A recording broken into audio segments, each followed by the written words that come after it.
Good morning and welcome. I'm Ramona Robinson. As a broadcaster in Northeast Ohio for many years, I've had the distinct pleasure of sharing countless stories from Clevelanders, happenings from across our neighborhoods, and groundbreaking developments with you. And today is no different. Today we come to you from downtown Cleveland to share a vision, a collective vision for our city center and beyond. There is no shortage of ways that our beloved hometown is as vibrant as it is dynamic. We are grateful that our family, our colleagues, and our friends are proud and passionate, and it is the resilience and work ethic that defines us, while the commitment to our partnerships make us stronger and more productive. So what does tomorrow bring? Well, as we set the stage for Cleveland's next generation development plans and investment potential, we'll hear from Cleveland Mayor Frank Jackson, Bedrock's CEO Kofi Bonner, Rocket Community Funds Laura Greneman, and Greater Cleveland Partnerships Beju Shah. I'll be back in just a bit for the Q&A portion of the program. Now, you can submit questions now, right now, by way of the link you see on the screen. The link is pollev.com/bedrockcle. But first, I am so proud to welcome Cleveland Mayor Frank Jackson.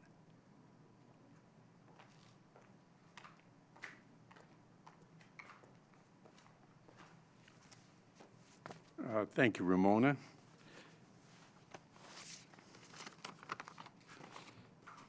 You know, we're here to announce something that I believe will be a signature for the future of the city of Cleveland. But first, I want to thank our partners, Bedrock and the Greater Cleveland Partnership.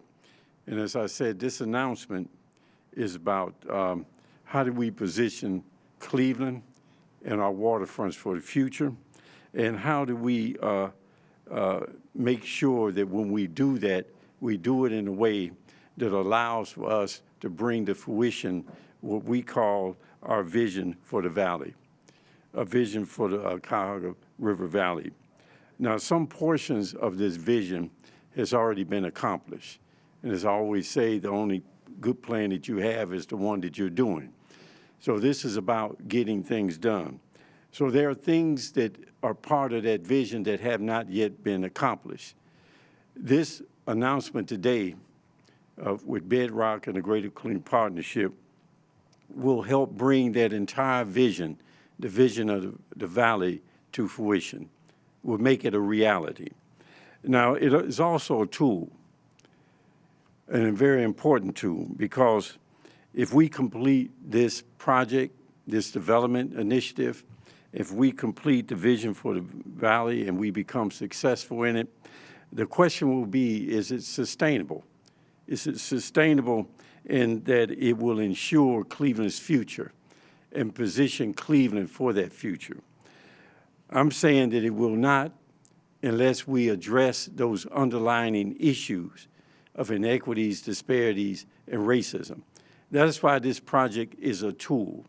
It is a tool that will be used as a template to address those things that have held us back and have caused all of what we've done to be only temporary and have a short shelf life. This project, and working with our partners, will ensure that it's sustainable for a long period of time, that all will be able to participate in prosperity and quality of life that is created as a result of this project, that there will be jobs, there will be contracts, there will be wealth creation, there will be all those things that we need in order to say that we're a great city. So again, I want to thank our partners, Bedrock and the Greater Cleveland Partnership, and I look forward to working with them as we move with legislation in the council to move this project forward. Thank you.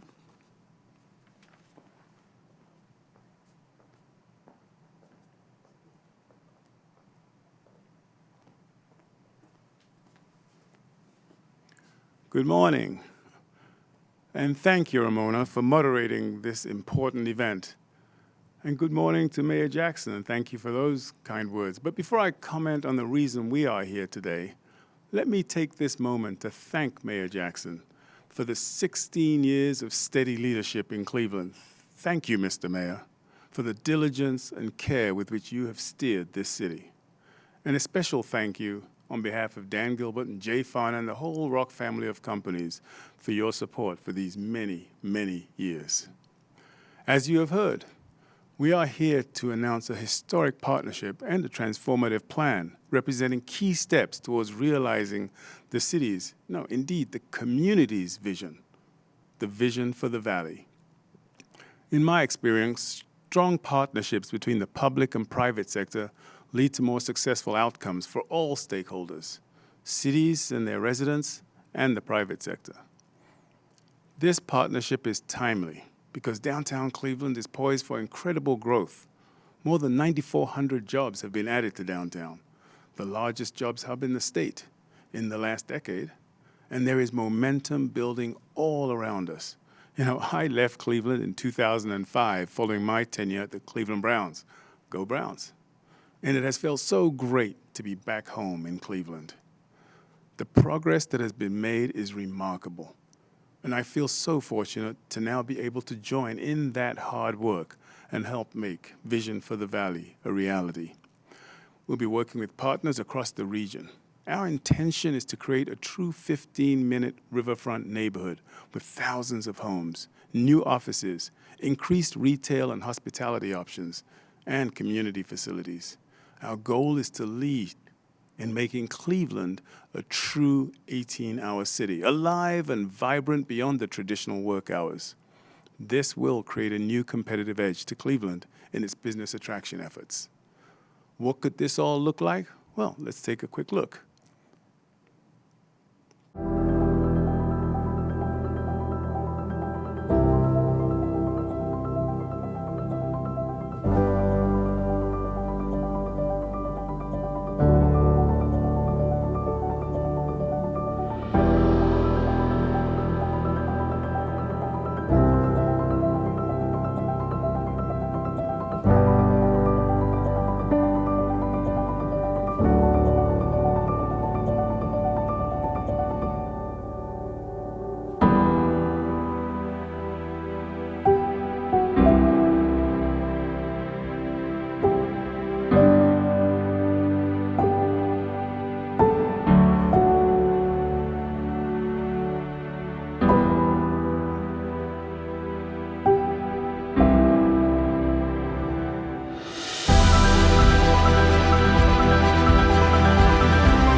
So what comes next?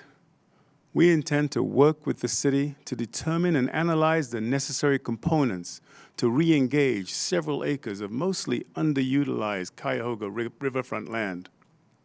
We'll replace the aging infrastructure with modern, sustainable, and resilient systems, with an emphasis on creating new public open spaces, enhanced riverfront access, and improved transit-friendly, walkable streets.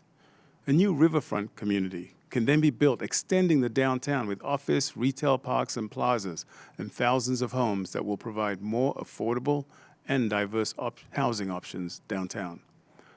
This development will provide a spectacular platform for Bedrock and participating local developers to build upon the hard work that so many have dedicated time and resources into, making downtown Cleveland what it is today. Together, we have the ability to create a strong and compelling story to attract the very necessary federal funds that will make 22nd century infrastructure and systems and improvements possible. Together, we can transform the Cuyahoga Riverfront into a strong, renewed, and resilient mixed-income neighborhood. And most importantly, as you have heard from the mayor, it is our collective and clear intent to ensure that thousands of jobs, new businesses, and homes will be developed with commitments to provide equitable, inclusive, and accessible opportunities for all. To provide more insight into just how deep our community alignment is, my colleague Laura Graneman, who leads the Rocket Community Fund and our philanthropic efforts, is here with us. Laura is here to expand on our continued commitment to Cleveland. Laura?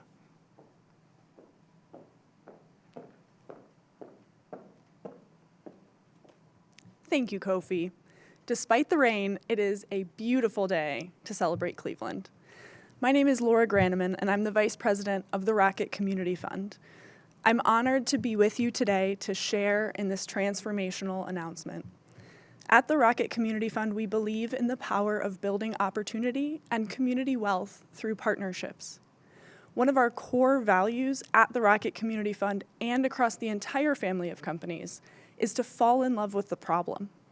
In other words, we always start by asking questions rather than assuming that we understand the answers. Over the past several years, we have deeply engaged with many partners across the city of Cleveland to ask the right questions in order to identify systemic barriers to economic opportunity for Cleveland residents. We have been proud to work alongside partners like the Western Reserve Land Conservancy to complete a parcel-by-parcel analysis of all of Cleveland's properties in order to collect grassroots data around housing quality and affordability in Cleveland's neighborhoods. With a clearer picture of where there are barriers to accessible housing, we've then been able to inform partnerships with organizations like Cleveland Neighborhood Progress and Habitat for Humanity in order to invest millions into rehab and repair of single-family housing, as well as supporting residents to go from renting to owning their homes. This work often reminds us that while complex problems may seem intractable, they pale in comparison to the power of partnership. Today's announcement builds on our ongoing commitment to Cleveland, and we are excited to share the vision and next steps towards that vision of a vibrant, resilient, and inclusive city. This announcement and these developments are going to affect economic opportunity for all Cleveland residents, and we look forward to working together with partners, organizations, elected officials, stakeholders, and Clevelanders to help shape the future that we all deserve. These next several years are going to be critical in learning about the problems and determining the best way to benefit Clevelanders through this 30-year transformation. Cleveland's downtown will draw upon a strong foundation to grow an exciting, energetic, 18-hour city with equitable housing and amenities to match. Our commitment to Cleveland is absolute and holistic. This vision is not about today or tomorrow. It's about generations that we can support together. Bedrock, the Rocket Community Fund, and the Rock family of companies are all in this together, and we invite you to join us. Over the coming weeks and months, we will build on today's commitment together. But for now, I want to thank Kofi and Mayor Jackson for their vision and leadership. And of course, thanks to the many community partners who drive opportunity and equity for residents in every neighborhood. Beju Shah is also here with us today from the Greater Cleveland Partnership, the region's Chamber of Commerce, to speak a little bit about how this plan complements the momentum we are seeing all around us in downtown Cleveland.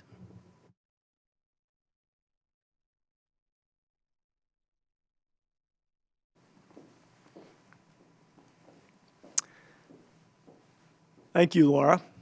It's my pleasure to be here with Mayor Jackson and Kofi Bonner for this announcement. At the Greater Cleveland Partnership, we are committed to working in partnerships, public and private partnerships, towards our vision of a great region on a great lake. One of our top priorities is ensuring that we have an appealing community for all, especially for the next generations of Clevelanders in our region. We know that for the next generations, vibrant cities include vibrant and accessible waterfronts. All of us naturally gravitate to water, as water is required for life. But a vibrant, accessible, and recreational waterfront is especially important to the next generation. We see that in cities around the country, and we've also seen what that has done in our own community as the shoreline has become more accessible.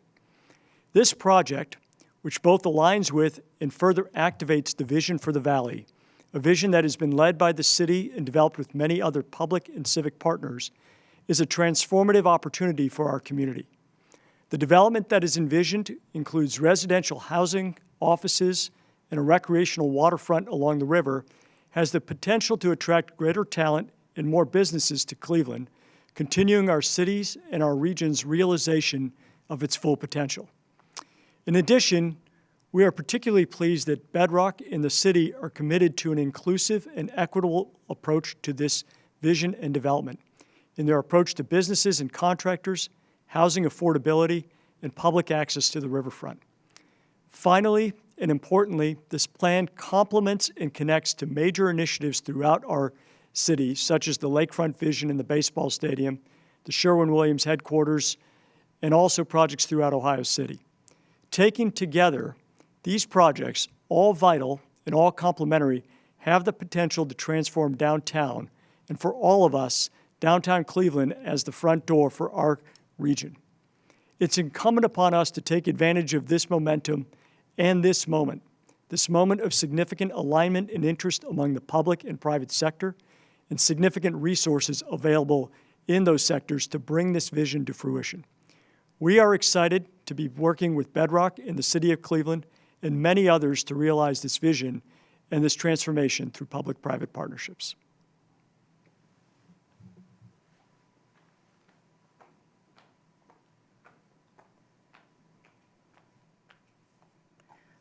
Wow, how exciting does that plan sound? Thank you to everyone for sharing that fantastic announcement today. Now, I'm sure that there are a lot of questions from all of you out there, and we'll pause right now for a brief moment before we begin the Q&A portion of the program. So stay tuned, we'll be right back. Welcome to the Q&A portion of today's virtual press conference. I'm Ramona Robinson. And a note to our viewers that we are adhering to CDC guidelines. We'll get to as many of your questions as possible and allow time for everyone on the panel to respond. So here we go. Our first question is, what is the timeline for this development? And I'm going to talk to Kofi Bonner about that. Kofi, first of all, so good to have you back in Cleveland. I first met you during Browns football, and it was exciting. And then you left me and moved out to San Francisco. But it's so wonderful to have you back. Well, and tell us about this exciting timeline. Well, thank you, Ramona. And it is indeed great to be back. And it's a great question. But look, given the scale of this development, we believe we position it as a 25 to 30-year development plan, because ultimately we are talking about several thousands of housing units, millions of square feet of office development with an associated amount of retail amenities and hospitality options, and bringing more entertainment back downtown. And the market will ultimately determine this, so we're cognizant of that. But in our mindset, we are working with the city towards a 25 to 30-year timeline. Wow. So let me ask you about that. What does this plan hinge on the partnerships that you will be able to make with other developers and business folks? Yeah, indeed it does, because given the scale of what we're undertaking, again, we are talking about, as the mayor so eloquently said, we're talking about the future of the city. And the future of the city in many areas lies in the ability to replace the aging infrastructure that is in so many places. And if anything, the pandemic has shown us that we need to think about how to create these 15-minute neighborhoods where people who live in a particular area are within 15 minutes from a variety of different services. And I think that's so important. And so the infrastructure will be designed to replace existing infrastructure and make the streets more transit friendly, more pedestrian friendly, and certainly more walkable and bikeable. But in order to do that, much of what we talk about is public infrastructure, and hence the need to have such strong public cooperation in dealing with some of these really essential city infrastructure issues. And our next question, who currently owns the property necessary to make this project come to fruition? Mayor, is this a question you'd like to take? Well, I think Kofi would be able to answer that. I know that Bedrock owns a significant portion, but there are many property owners there. So part of the due diligence that we have to do is to talk to all the property owners.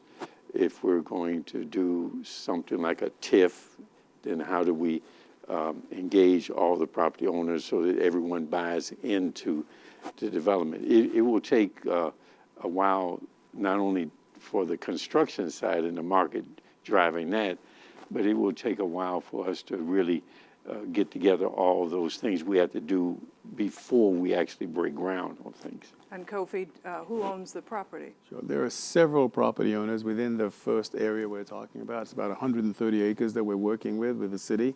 And within that, we own about 30% or so of the amount in that property. Many of the parcels were clearly underutilized. There's several vacant parking lots within downtown area. Certainly the riverfront area needs some significant assistance. But we will be working with the partners that Beiju spoke about, and certainly with the city and many of the property owners around, to really try to build consensus. But the good news, I think, in all this, I mean, I speak with a level of complexity, but the good news is that this city, through Beiju's efforts and NOACA and Team NEO and several other civic-minded folks, have been working on the vision for the valley, and this is just really a component of that. And so we feel that the city has really had several conversations about where the future should go, and we're just hopefully coming in to perhaps start and light the fire, if you will. And I should mention that these questions are coming from not only members of the media, but also from Clevelanders themselves. Our next question is, how do you justify office space when office life remains in flux? Mayor, you want to tackle that? Well, everything remains in flux. You know, it's just part of life. And if we do things or have vision based on the challenges, then we probably wouldn't do much of anything. This is about looking into the future. And as Kofi mentioned, the market will drive things. And as this becomes successful, and Cleveland becomes more in demand for not only office space, but for entertainment, residential, recreational activity, you'll see things begin to change. We're not looking at this as what things are now. We're looking at this in terms of where we want to position Cleveland for the future. This next question, what are the milestones in getting this plan off the ground? Ordinarily, Kofi, I would go to you, but I want to bring Beiju into the conversation because I know being with the Greater Cleveland Partnership, it's important to have the partnership with Cleveland's businesses. So can you take this question? Sure, I'd be happy to start, Ramona, and then certainly would add, Kofi's comments to it as well. So this vision, first of all, I really want to applaud Bedrock for bringing leadership to this element of the vision for the valley and activating this component of the overarching plan that's been developed by the city along with many of its partners. Some of the key milestones near term that Kofi will certainly talk about related to the diligence, related to the plan, the discussions with other important, not only public partners, but private partners, but it's also around milestones related to infrastructure, as Kofi was referring to in his remarks. There are important elements of public infrastructure that enable this grand vision, this grand development.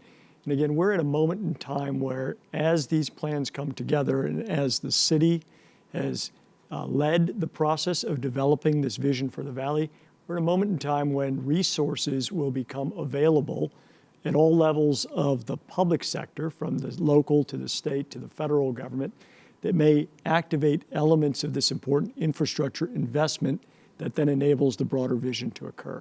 So I think in terms of early milestones, it's looking to those types of opportunities that we have as a region to start to really bring this vision to full fruition.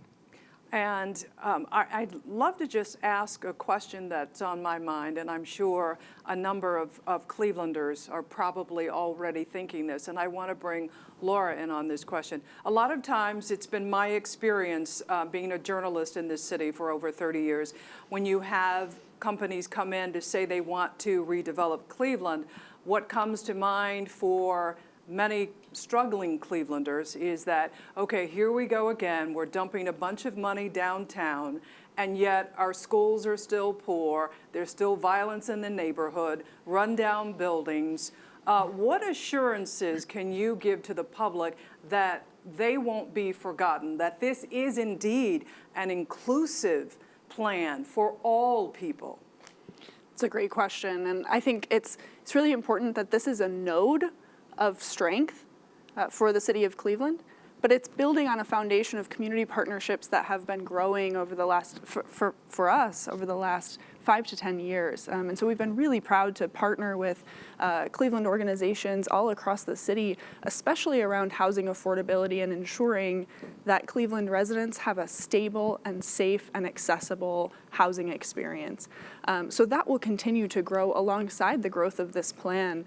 And there will be numerous ways for us to be able to connect the strength of this particular district with those partners, from everything from job creation, housing affordability, public space accessibility, it really, in order to see a full, vibrant, resilient, inclusive space that then helps all of our neighborhoods grow as well. And sure. That is why I mentioned that, to me, this project is a tool.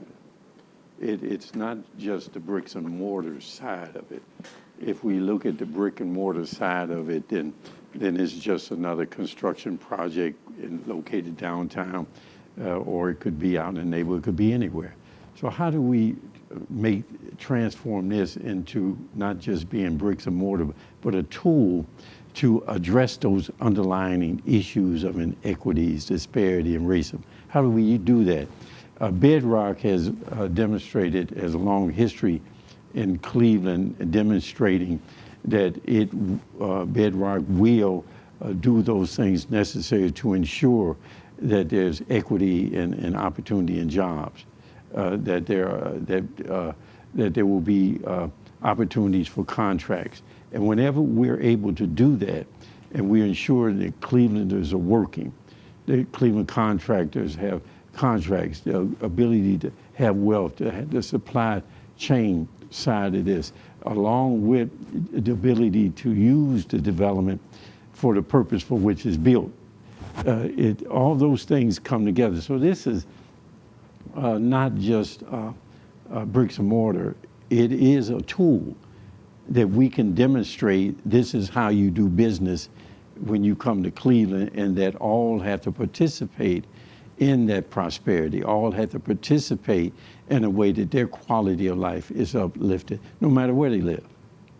All right, Mayor, thank you for that. How does this project change how Tower City is used? Kofi? Thank you. If I might just add on to the last point, because I just want to assure people that the conversations with the city really revolve around just how to assure you all that indeed there will be this inclusivity and accessibility and affordability, and it will most likely, I would suspect, Mr. Mayor, be written into that contractual agreement that we ultimately are working on. But thank you for asking the question about Tower City, because I tell everybody that when I was back here in 1998, I had the pleasure of taking my then young kids to Tower City, or certainly around the holidays, and it was fantastic. And I remember several wonderful Sunday brunches down there, and it was just great.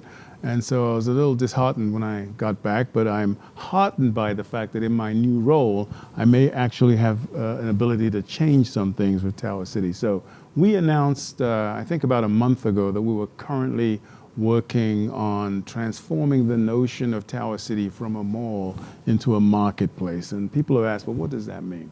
And for us, that means that rather than just thinking of going to Tower City for your soft goods, you can come to Tower City for experiences, entertainment, food and beverage options, and some retail. And I'm happy to, and by the way, we are moving forward fairly quickly, and I'm happy to announce that within the next 30 days or so, there'll be a series of announcements, one of which will be we've been able to locate at least 3 African-American-owned businesses that are Clevelanders who we're happy to work with, and they'll be coming into Tower City, and there are about 10 more other leases that will be coming in shortly, and most of them are, again, Clevelanders. So we're reaching into Cleveland, finding the best of Cleveland, and trying to, frankly, entice them, persuade them to come into Tower City, and we consider that sort of just changing the way you think about Tower City, rather than a place to just go buy, some fancy soft goods. You can come there and just, frankly, go listen to music or have a great beverage, and in the process, maybe work your way to the Cavs game when it's up. So that's happening now, and that is outside of this current agreement. And the notion is that's a sort of a phase one as we transition Tower City. But over time, as we solidify our plans within this 25 to 30-year plan, it is very likely that we will determine that there are some structural things we may need to do to Tower City to better transform it and have it better fit into that longer-term vision. So we're totally excited by the prospects of Tower City, both in the near term and in the future. So Tower City is not going anywhere. We're really excited to have it. Great memories of Tower City, especially the May Company around the holidays. Our next question, how does this project benefit from Sherwin-Williams' new headquarter project and other developments around Public Square? Mayor, you want to take a stab at that? Nothing occurs in isolation. And whenever something happens, like the developments you mentioned, it always helps to facilitate additional development activity. And so if we look at what has happened in the vision in the valley, it's not just what's happening on the square with Sherwin-Williams and other development. The valley itself, our partnership with Metro Parks and the Towpath Trail, the Rowing Club, the Foundry, the investments around that will be coming soon around Irishtown, being to stabilize the hillside there. What happened with Mr. Wolstein and his investment several years back on the flats of East Bank was essential, because without that, then we wouldn't be talking about another lakefront or riverfront development. What the Browns are talking about doing on the lakefront, all these things are in motion. What happens, however, is this project to me becomes a catalyst, because it will ensure that those dots are connected in a way where we can see the full benefit of these individual projects occurring. Okay, our next question, what is the total cost and where is the funding expected to come from? That's always a big question when you talk about redevelopment. Mayor, a lot of people are wondering, will they be hit with a higher tax bill because of this project? Well, we do development all the time as part of what we do. And so we're looking, I know Bayshue, we're working with Greater Cleveland Partnership on infrastructure money, particularly if the transportation bill is passed, and we want to be able to access those dollars, and how we can not only apply it here, but throughout other things that we're doing in the city of Cleveland. We have tools that we already have in our toolkit, whether it's tax incremental financing, other residential abatements. We have loans and programs, all those kinds of things we'll just bring to bear. Now, of course, this is not a government-built project. This is a partnership, which means you have to have government money is used to leverage financial, private sector financial investment. And I'll let Bayshue talk about that. And I'll ask Kofi to comment as well. In all these developments, especially these multi-decade visions, you're going to have a mix of sources of capital from the public sector, the private sector, all complementing one another, leveraging, to use the mayor's words, depending on which aspect of the project it's bringing to fruition. And Kofi, maybe you can comment more because of Bedrock's experience in this, not only in Cleveland, but obviously throughout the work that you've done. Sure. Well, I think both of you have hit on it. I mean, it's a public-private partnership, and therefore there will be public funds and there will be private funds. One of the most interesting aspects of our timing now is we all need to organize ourselves to position Cleveland as best as we can to be able to access the infrastructure funds that will be coming ultimately from the federal government. And the reason that is so critical, and the mayor and I were talking yesterday, most of the time what happens is the federal government says, okay, now there are billions available, and we're looking for projects that can start within 30 to 45 days. Well, we know that in order to get to the point where you can actually start turning the shovel in 30 to 45 days, we have to spend a significant amount of money doing the exact due diligence and understanding exact infrastructure systems that must be put in place. And so this initial process most likely will be on Bedrock, working with the city to really begin thinking and understanding what systems need to be put in place. And candidly, there are some federal funds that are already out there that the mayor in Beijing knows well that perhaps can be brought to bear to work with the Bedrock dollars to really just put Cleveland sort of in first pole position so that when the federal infrastructure bill is ready, we 100% believe that we can be one of the most enticing and necessary projects to be funded. So that's how we're thinking about this, and I think that's exactly the right way to think about it because we happen to know that almost every other region is thinking sort of the same way. So we need to make sure we put our best foot forward. And how will you go about securing those federal funds? Well, I'm happy to start the process, and then I know Beijing is working on this right now. But certainly, one of the most important things is to do that due diligence, Ramona, that I say, so you have credible documentation around what you need to do to ensure that not only are you checking the fact that you are replacing aging infrastructure with sustainable infrastructure, that you're creating a resilient system, that is a system that if a portion of the city breaks down, a portion can at least continue to work in terms of a pandemic or energy outage or floods or whatever. But you're also behaving in an inclusive and equitable way so that the benefits of the project ultimately are available to a greater portion of people. But I know, Beijing, you're working with people right now. So, what I would just say to add to the comments on that, Ramona, is that there are many, many elements to this project, again, whether it's the roads, the transit, the riverfront, the other types of infrastructure that are underneath the roads, all of these things that need to be adapted and upgraded to enable the type of vision and development that Bedrock has put forward.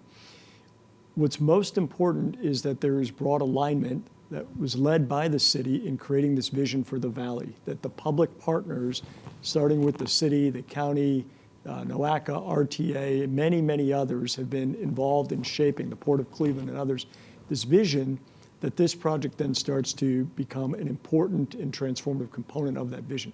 That alignment of the public partners is so important to then engendering the interest of not only the private sector, but as we approach the federal government to say, these are priorities that we have in common throughout our community, much like some of the other projects that the mayor has referenced.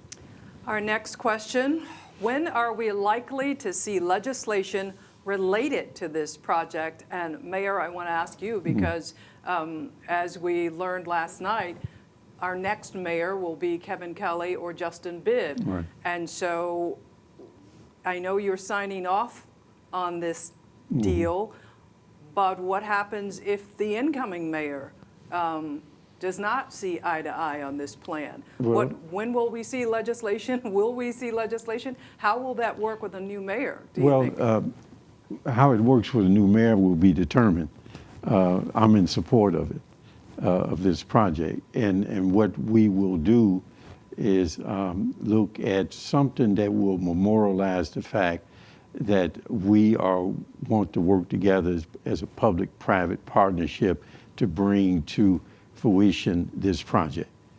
And that's a general kind of is not a development agreement that has the details of who pays for what and where does the money come from. It doesn't have that because there's a lot of due diligence that has to be done in order for us to just identify what has to be done, what does it cost, all those other kinds of things.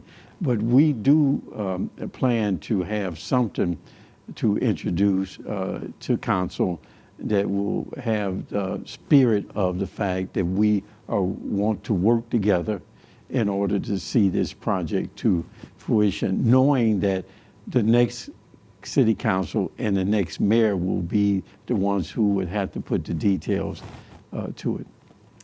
The next question, how do you plan to engage the community in this process? And Laura, I want to bring you in on this.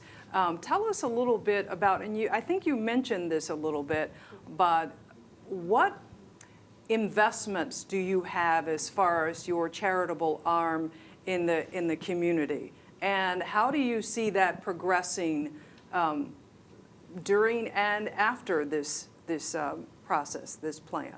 Well, I would say there's two important pieces to that question. The first is our charitable support, our giving will continue and grow, especially as it relates to housing accessibility. As the Rocket Community Fund, we are closely affiliated with the nation's largest mortgage lender, Rocket Mortgage. And so as a very experienced mortgage lender, we know the importance of a home, and we know the importance of being able to invest in your community and have that sense of stability. So we will continue to lead in that space. The other component to this question, I think I would invite Kofi to speak a little bit to, which is how do we actually work with the community to engage around this project specifically and make sure that community voice is heard throughout the development process and throughout the planning process. And there are going to be really important mechanisms for doing that to make sure that we have community voice around what needs exist in housing, in entrepreneurship, in employment. So I think I would invite Kofi to speak to that as well. And Kofi, that was the latter part of this question. Will there be an opportunity for Clevelanders to have feedback on this plan? Well, I will tell you, Ramona, the Cleveland I remember will insist upon having feedback. And I would bet that the mayor would say, yes, I will insist upon it too. So I know that the process that we will go through is going to be very similar, I would suspect, to the process that the city has been going through to really identify the major components of the vision for the valley. Numerous stakeholders, several community meetings, several meetings actually led by the city's planning department, who will be our partner in this, and frankly, the city will direct us with Beju's help as to those stakeholders and community processes and community entities that we must engage, just to ensure, one, that not only that they understand what is being currently proposed, but also to get the most important feedback as to what will make sense for them. And then in that dialogue, a plan will be fashioned. And in fact, to the mayor's point, that is exactly the process we have to undergo to get to a plan that we can put numbers to. And those numbers will identify how much, frankly, the public sector has to put in and the private sector has to put in. So it's all part of this process. Today, we are basically excited to state that the city and certainly the business community and Bedrock and our philanthropic arm are really, really excited to join hands to really think about how to advance the vision for the valley in a very significant way. So for the most significant component, I want everybody to remember, this is a public-private philanthropic partnership. Wonderful. Kofi, thank you. I would be remiss if I didn't say, Mayor Jackson, thank you for your 16 years of service. I have seen a lot of growth and development in this community, so I'm sure Clevelanders out there join me in thanking you for your service. And I know you're not gone yet. You still have some time in office. But that's it for today. And we have heard a lot of exciting news, and sounds like we have even more excitement in store for downtown Cleveland and the great Cuyahoga Riverfront. Thank you to the mayor, Bedrock's Kofi Bonner, Rocket Communities Fund's Laura Graneman, and Greater Cleveland Partnership's Beju Shah. And thanks to all of you for joining us. Now, for more information about this Vision for Cleveland, you can visit visionforthevalleycle.com. Have a great afternoon.